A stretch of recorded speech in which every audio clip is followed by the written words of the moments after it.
গল্পের শুরুতে দেখা যায় একটা বিশাল রাজ্যে একটা সুন্দর শিশুকন্যার জন্ম হয়েছে। তার চুল ছিল পৃথিবীর সবচেয়ে গাঢ় কালো রঙের, আর তার ঠোঁট ছিল টকটকে লাল। সে এতটাই সুন্দরী ছিল যে তার নাম রাখা হয় স্নো হোয়াইট। কিন্তু জন্মের পরে তার মা অর্থাৎ রানী মারা যায়। তখন রাজা একাই স্নো হোয়াইটের দায়িত্ব নেয়। যখন স্নো হোয়াইট ধীরে ধীরে বড় হতে থাকে, তখন রাজা বুঝতে পারে যে রাজকন্যার সমস্ত দায়িত্ব একা একা নিয়ে তার পক্ষে কঠিন হয়ে যাচ্ছে। তাই তিনি সিদ্ধান্ত নেয় যে তার আবার বিয়ে করা উচিত। এরপর রাজা রাজ্যের সবচেয়ে সুন্দরী একজন ইংরেজ মহিলাকে পছন্দ করে, আর ফাইনালি সেই মহিলাকে তিনি বিয়ে করেন।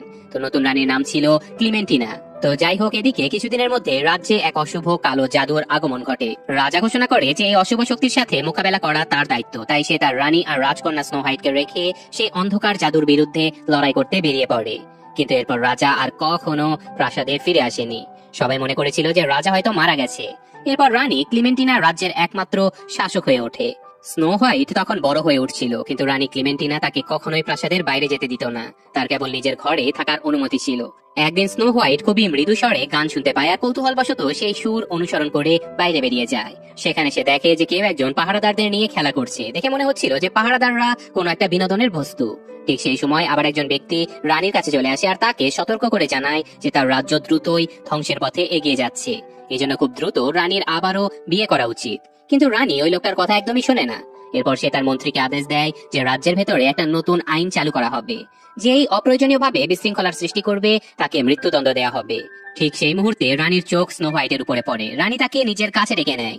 বাইরে যাবার জন্য রানী স্নো হোয়াইটের সাথে অত্যন্ত নিষ্ঠুর ব্যবহার করে। এরপর সিন শিফট হয়ে অন্য এক রাজ্যের রাজপুত্র অ্যান্ড্রুকে দেখানো হয়। সে তার কিছু সেনাকে সাথে করে নিয়ে একটা অভিযানে বের হয়েছিল। কিন্তু তখনই হঠাৎ করে বিশাল আকার দেখতে কিছু দানবের আক্রমণ শুরু হয়ে যায়। এই দানবেরা হাড়ের তৈরি বিশাল দেহধারী ছিল। এরা রাজপুত্রের সকল মূল্যবান সম্পদগুলো ছিনিয়ে নেয়। রাজপুত্র অ্যান্ড্রু সিদ্ধান্ত নেয় যে সে এই সব দানবগুলোর সাথে লড়াই করবে। কিন্তু হয়ে যায় তার উল্টো।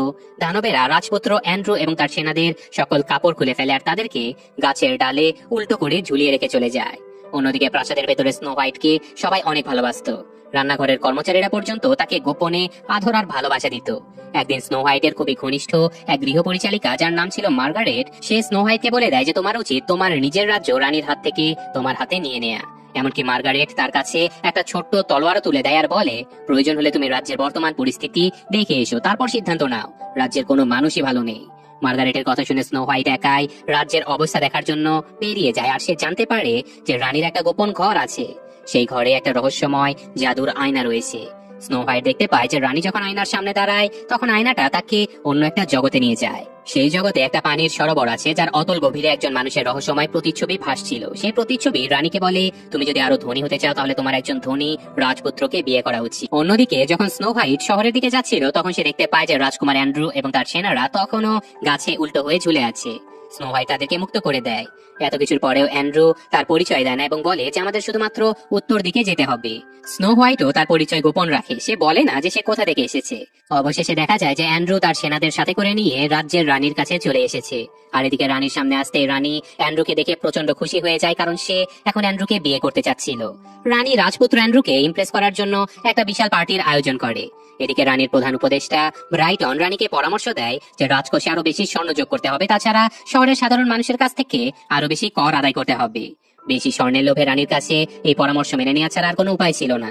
এরপর ব্রাইটন সাধারণ জনগণের কাছে গিয়ে কর সংগ্রহের নির্দেশ দেয়। আর এদিকে অ্যান্ড্রু তার সেনাদেরকে নিজের রাজ্যে পাঠিয়ে দেয়, যেন তারা তার জন্য সোনার কাপড় এবং মূল্যবান সম্পদ নিয়ে ফিরে আসতে পারে। স্নো হোয়াইট যখন তার নিজের শহরে পৌঁছায়, তখন সে দেখতে পায় যে সাধারণ জনগণের অবস্থা খুবই ভয়াবহ। কেউ ঠিক মতো খেতে পারছে না, সবাই দারিদ্র্যের শিকার। তাহলে বর্তমানে ট্যাক্স দেওয়ার মতো অর্থ তাদের কাছে আসবে কোথা থেকে? ঠিক তখনই ব্রাইটন এসে শহরের দেয়ালে ট্যাক্সের নোটিশটা ঝুলিয়ে দিয়ে যায়। সাধারণ মানুষ জানতে চায় যে এই অতিরিক্ত ট্যাক্স আদায়ের কারণটা কি। তখন ব্রাইটন মিথ্যে কথা বলে যে এই কর রাজ্যের বনগুলো রক্ষা করার জন্য ব্যবহার করা হবে, যাতে করে আমরা সবাই জঙ্গলি জানোয়ার থেকে নিরাপদে থাকতে পারি। এই মিথ্যে কথা শুনেও সাধারণ মানুষেরা মনে করে যে রানী হয়তো তাদের ভালোর জন্য এত কিছু করছে, তাই তারা আর কোনো আপত্তি করে না। স্নো হোয়াইট প্রাসাদে ফিরে আসে আর তার সেই বিশ্বস্ত গৃহ পরিচারিকা মার্গারেটকে জানায় যে সত্যি সত্যি রাজ্যের অবস্থা খুবই খারাপ। মার্গারেট তখন বলে যে দুর্গে একজন রাজপুত্র এসেছে এবং রানী তার জন্য একটা বিশাল পার্টির আয়োজন করেছে। স্নো হোয়াইট তখন সিদ্ধান্ত নেয় যে সে নিজেও এই পার্টিতে যাবে রাজপুত্রের সাথে দেখা করতে, আর তারা রাজপুত্রের কাছে সাহায্য চাইবে। হয়তো এভাবে সে তার রাজ্য ফিরে পেতে পারে। এদিকে পার্টি শুরু হয়ে যায় আর রানী রাজপুত্র অ্যান্ড্রুর সঙ্গে নাচার জন্য রেডি হয়ে যায়। ঠিক তখনই কেউ একজন এসে রানীর হাত ধরে বসে, আর এই ব্যক্তিটা আর কেউ নয়, সে ছিল স্নো হোয়াইট। এদিকে অ্যান্ড্রু স্নো হোয়াইটকে দেখে তার কাছে আসে এবং তারা দুজনকে নিজেদের পরিচয় জানায়। তবে স্নো হোয়াইট তখনও তার আসল পরিচয় প্রকাশ করে না, যে কিছুক্ষণ আগে বনের মধ্যে সেই অ্যান্ড্রুকে মুক্ত করেছিল। স্নো হোয়াইট অ্যান্ড্রুকে জানায় যে তার মা রানী ক্লিমেন্টিনা তাকে কিভাবে বন্দী করে রেখেছিল, আর সেই সাধারণ জনগণের উপরে কি অত্যাচারটা করেছে। কিন্তু ঠিক তখনই রানী দূর থেকে এদের দুজনের কথোপকথন শুনে ফেলে। স্নো হোয়াইট ভয় পেয়ে অ্যান্ড্রুর হাত ছেড়ে দ্রুত পালানোর চেষ্টা করে, কিন্তু তখনই ব্রাইটন এবং রানীর সৈন্যরা তাকে ধরে ফেলে আর রানীর সামনে নিয়ে আসে। রানী প্রচন্ড রেগে যায় আর জিজ্ঞাসা করে যে তুমি বিনা অনুমতিতে পার্টিতে এলে কিভাবে। তখন স্নো হোয়াইট বলে যে তুমি তো জানোই না রাজ্যের কি খারাপ অবস্থা, জনগণ না খেয়ে আছে, দারিদ্রতা তাদের চোখে মুখে ফুটে উঠেছে।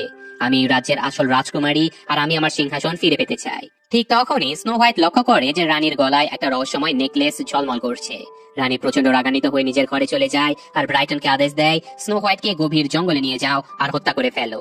ব্রাইটন সে আদেশ বিনা বাক্যে মেনে নেয় আর স্নো হোয়াইটকে জঙ্গলে নিয়ে চলে যায়। কিন্তু জঙ্গলে গিয়ে স্নো হোয়াইটের নিষ্পাপ চেহারা দেখে ব্রাইটনের মনে দয়া চলে আসে। সে স্নো হোয়াইটের হাতের বাঁধন খুলে দেয় আর বলে যে দ্রুত এখান থেকে পালিয়ে যাও। স্নো হোয়াইট দ্রুত দৌড়াতে শুরু করে আর ব্রাইটনও সেখানে এক মুহূর্ত দাঁড়িয়ে থাকে না, সে নিজেও পালিয়ে যায়। স্নো হোয়াইট জঙ্গলের মধ্যে দৌড়ে পালানোর সময় একটা গাছের সঙ্গে ধাক্কা খেয়ে অজ্ঞান হয়ে যায়। এদিকে ব্রাইটন প্রাসাদে ফিরে এসে রানীকে জানায় যে স্নো হোয়াইট মারা গিয়েছে, যা শুনে রানী আনন্দে উল্লাস করতে থাকে। সে ঘোষণা করে যে এই সংবাদ রাজ্যের সকল জায়গাতে ছড়িয়ে দাও। এদিকে স্নো হোয়াইটের যখন চোখ খোলে সে দেখতে পায় যে সে একদল খরগোশের মতো দেখতে বামনের বাড়িতে আছে। বামনরা জানতে পেরেছে যে স্নো হোয়াইট আসলে একজন রাজকুমারী। তারা স্নো হোয়াইটের মুখে সবকিছু শুনে তো অবাক হয়ে যায় আর অবাক হয়ে বলে যে তোমার মা রানী ক্লিমেন্টিনা তোমাকে মেরে ফেলতে চেয়েছে, এটা কিভাবে সম্ভব। তারা আরো বলে যে রানীর সঙ্গে লড়াই করা অবশ্যই বিপজ্জনক হতে পারে, তাই তোমার এখান থেকে চলে যাওয়াই ভালো হবে। কিন্তু স্নো হোয়াইট একটা রাত এখানে থাকার অনুমতি চায়। বামনেরা বাধ্য হয়ে রাজি হয়ে যায় আর তাকে আশ্রয় দেয়। এদিকে ব্রাইটন শহরে গিয়ে জনগণের কাছ থেকে সংগ্রহ করা সমস্ত স্বর্ণ চুরি করে নেয়, কিন্তু ফেরার পথে সে বামনেরা তাকে আক্রমণ করে আর তার থেকে সকল স্বর্ণ লুট করে নিয়ে চলে যায়। অন্যদিকে বামনেরা ফিরে এসে দেখে যে স্নো হোয়াইট তাদের জন্য খুব মজার মজার খাবার রান্না করেছে। তারা তো খেতে বসে, কিন্তু ঠিক তখনই স্নো হোয়াইট জানতে পারে যে লুট করে আনা এই স্বর্ণ আসলে তার রাজ্যের সাধারণ জনগণের টাকা। সেটা বলেও ফেলে যে এই স্বর্ণগুলো প্রাসাদে ফেরত যাওয়া উচিত নয়, কারণ এগুলো সাধারণ মানুষের, তাই সাধারণ মানুষদের এই স্বর্ণগুলো আবারও ফেরত দিয়ে দিতে হবে। কিন্তু বামনেরা রেগে গিয়ে বলে যখন রানী আমাদের বন থেকে বের করে দিয়েছিল তখন আমাদের কেউ সাহায্য করেনি, তাহলে এখন আমরা সাধারণ মানুষদেরকে কেন সাহায্য করব। এই ব্যাপারটা নিয়ে বামনেরা নিজেদের মধ্যে ঝগড়া শুরু করে দেয় আর এই সুযোগে স্নো হোয়াইট স্বর্ণগুলো নিয়ে শহরের দিকে দৌড়াতে থাকে। স্নো হোয়াইট শহরে পৌঁছে সাধারণ মানুষদেরকে তাদের স্বর্ণ ফিরিয়ে দেয়। সবাই আনন্দে চিৎকার করতে থাকে, স্নো হোয়াইট তুমি আমাদেরকে বাঁচিয়েছো, এসব কিছু বলে স্লোগান দিতে থাকে। আর এসবের মধ্যেই তখনই বামনের দল সেখানে পৌঁছে যায়। স্নো হোয়াইট ভেবেছিল যে এবার তো আমি ধরা পড়ে গেলাম, কিন্তু সে বুদ্ধি করে ঘোষণা দেয় যে এই সোনা ফিরিয়ে দিতে বামনেরাই আমাকে সাহায্য করেছে। সাথে সাথে মানুষের কাছে এই বামনেরা এখন হিরো হয়ে যায়। অন্যদিকে প্রিন্স অ্যান্ড্রু একাই বামনদেরকে ধরতে বেরিয়ে পড়ে আর বামনেরা স্নো হোয়াইটকে প্রস্তাব দেয় যে তুমি আমাদের দলে যোগ দাও, আমরা একসঙ্গে চুরি করব। স্নো হোয়াইট রাজি হয়ে যায়, তবে শর্ত দেয় যে আমরা যা চুরি করব তার সবকিছু গরিবদেরকে ফেরত দিয়ে দেব। বামনেরা এই শর্তে রাজি হয়ে যায়। এই ঘটনার সাথে সাথে স্নো হোয়াইটের চুরি করার প্রশিক্ষণও শুরু হয়ে যায়। এরপর স্নো হোয়াইট ও বামনেরা যখন তাদের প্রথম চুরি করতে যায় ঠিক তখনই অ্যান্ড্রু তার সৈন্যদেরকে নিয়ে হাজির হয়। অ্যান্ড্রু দেখতে পায় যে স্নো হোয়াইট বামনদের সঙ্গে আছে। সে ভেবেছিল যে স্নো হোয়াইট নিশ্চয়ই এই বামনদের দলের নেত্রী। অন্যদিকে স্নো হোয়াইট ভাবে যে অ্যান্ড্রু নিশ্চয়ই রানীর লোক, তাই তারা দুজনেই একে অপরকে ভুল বোঝে এবং মারাত্মক লড়াই শুরু করে দেয়। কিন্তু কিছুক্ষণ পরে স্নো হোয়াইট বুঝতে পারে যে অ্যান্ড্রু আসলে সত্যি একজন ভালো মনের মানুষ। এদিকে বামনেরা আবার রাজপুত্র অ্যান্ড্রুর সকল জামা কাপড় চুরি করে তাকে প্রাসাদে ফেরত পাঠিয়ে দেয়।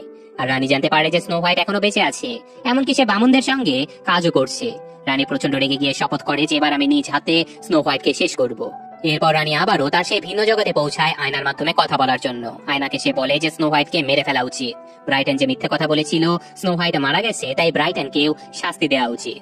এছাড়াও রানী চায় যে সে অ্যান্ড্রুর সাথে বিয়ে করবে, তাই আয়নার রিফ্লেকশন রানীর কথা মেনে ব্রাইটনকে একটা তেলাপোকার মতো বানিয়ে দেয়। আর তারপর আয়নার এই রিফ্লেকশন রানীকে একটা ভালোবাসার ঔষধ দেয় আর বলে অ্যান্ড্রু আসলে স্নো হোয়াইটকে ভালোবাসে, তাই রানীকে এই প্রেমের ঔষধটা এক গ্লাস পানির সাথে মিশিয়ে দিতে হবে অ্যান্ড্রুর জন্য। তাই রানীকে এই প্রেমের ঔষধটা এক গ্লাস পানির সাথে মিশিয়ে দিতে হবে অ্যান্ড্রুকে। অ্যান্ড্রু সেই পানি পান করলেই কাজ হয়ে যাবে। যখন অ্যান্ড্রু সেই পানিটা পান করে তখন সে একেবারে বোকাদের মতো আচরণ করতে শুরু করে। আসলে এই ঔষধ ভালোবাসার কোনো ঔষধ ছিলই না, বরং এটা ছিল পাপি লাভ পেটিয়ন, মানে সাময়িক সময়ের জন্য ভালোবাসলেও এটা সত্যিকারের ভালোবাসা দিতে পারতো না। রানী প্রথম এই কথা শুনে প্রচন্ড রেগে যায়, কিন্তু পরে সে অনেক খুশি হয়ে যায়, কারণ অ্যান্ড্রু এখন তাকে বিয়ে করার জন্য রাজি হয়ে গিয়েছিল।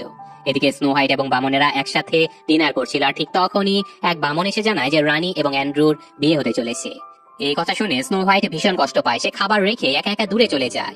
এদিকে রানী তার বশ করে রাখা সৈন্যদেরকে পাঠায় স্নো হোয়াইটকে শেষ করার জন্য। বামনেরা সৈন্যদের সামনে এসে তাদেরকে আটকানোর চেষ্টা করে, কিন্তু এত বড় বড় সৈন্যরা তাদের উপরে আক্রমণ করে দেয়, যার কারণে বামনেরা কিচ্ছু করতে পারে না। এদের মধ্যে একজন সৈন্য তো তাদের বাড়ির ভেতরে ঢুকে সমস্ত কিছু ভাঙতে শুরু করে, আরেকজন বাড়ির উপর থেকে বাড়িটা ঘুরিয়ে দিতে থাকে। এইসব কিছু দেখে বামনেরা খুবই হতাশ হয়ে পড়ে, কারণ তারা এই বশ করা সৈন্যদের সাথে লড়াই করতে পারছিল না।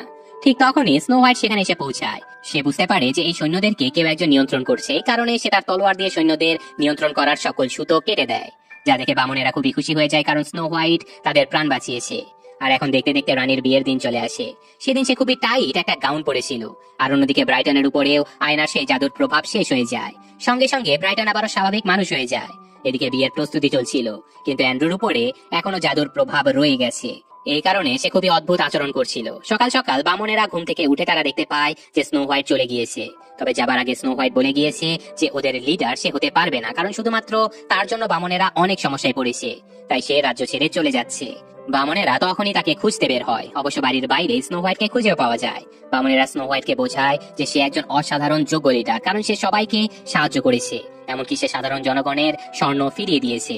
আগে বামনেরা খুবই খারাপ ছিল, কিন্তু স্নো হোয়াইটের কারণে তারা অনেক ভালো হয়ে গেছে।